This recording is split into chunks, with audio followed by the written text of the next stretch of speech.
Making some landscaping,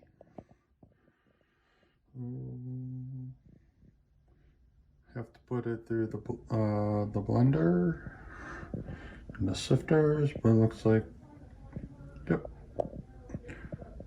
diorama coming up. All right, so after baking the dirt, we start to classify the material.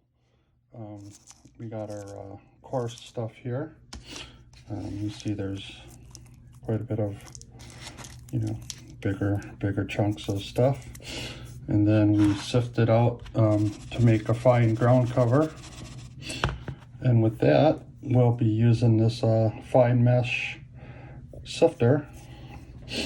And we'll just, after we apply some glue, we'll just sprinkle her on.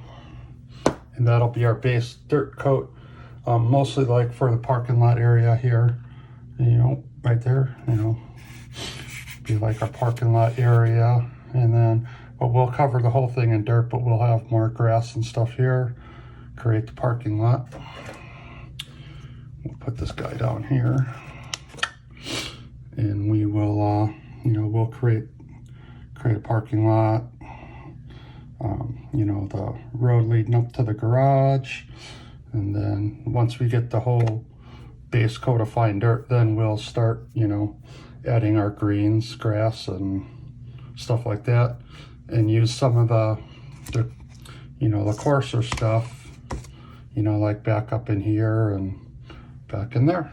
So, all right, on to the next step. All right, so we got the first layer down, got the dirt layer down. And so next we'll be doing the greenery, and of course we'll add some trees and other stuff, weeds and tall grass and all kinds of stuff. But yeah, that's just dirt from the backyard, baked, classified, sifted, and so we have the base down. Still got to dry, and the sign's just temporary. I'm gonna have to add some supports, and then yeah, so we got a guy here picking up a case of Black Cat fireworks. So all right, so that's the ground cover. Dirt from the backyard. On to the next step.